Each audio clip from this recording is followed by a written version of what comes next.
I'm Scott with Sean's Photography, and today we're going to talk about the X1 trigger and the 2.4 gigahertz frequency.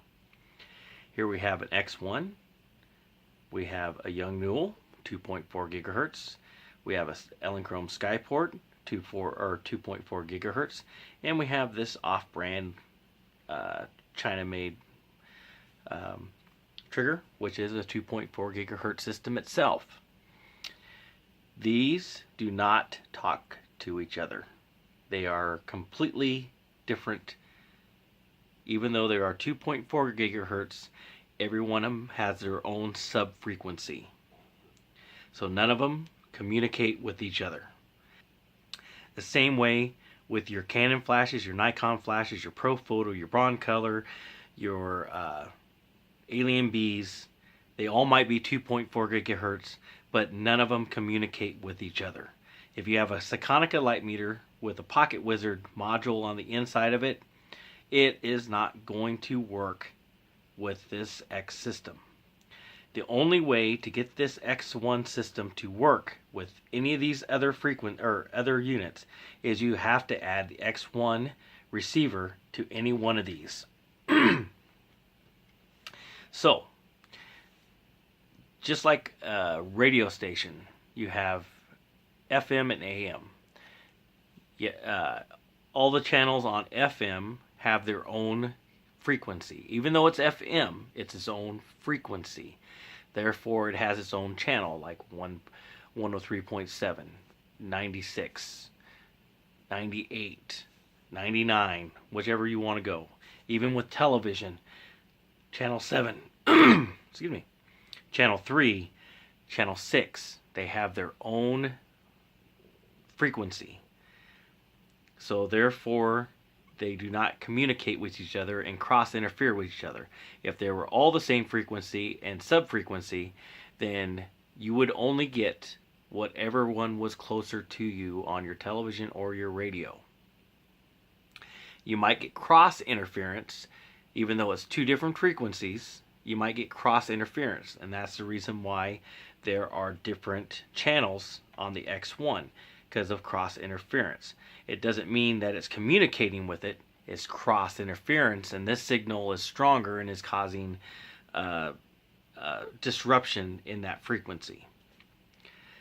So a lot of people keep asking, will the X1 work with the Canon 600 flash, or will the Nikon work with the Nikon flash if their radio sensor 2.4 gigahertz? No, they will not. The only way you can get the X1 to work with that 600 straight out of the box is optical. If you want 2.4 gigahertz radio frequency transmission, you have to put the X1 receiver at the bottom of that flash.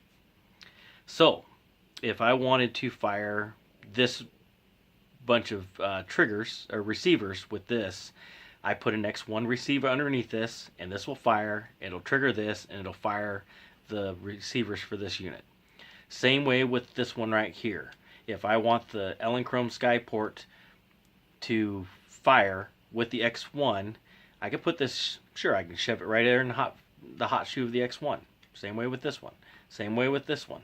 It'll trigger it, but the thing is, if you're using a flash, you want to use the X1 receiver. Again, I'd rather not have this on here, so I could throw an X1 receiver on this and throw this leave this in the car or somewhere in the studio and not have that interference on top of here, but it's still going to trigger the Elinchrom system because I'm using the X1 receiver on the transmitter of this. Same way with this, and same way with this, same way with Pocket Wizard. If I wanted to have a Pocket Wizard fire with the X1 system, then I can put an X1 receiver underneath the Pocket Wizard and it will fire the Pocket Wizard lights.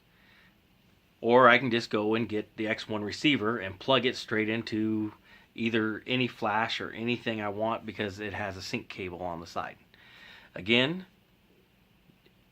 the X1 system will not work with your Canon flashes radio, because they're two different frequencies.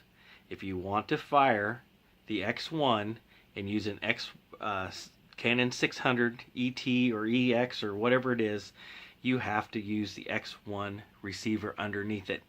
It can only fire optical straight out of the box.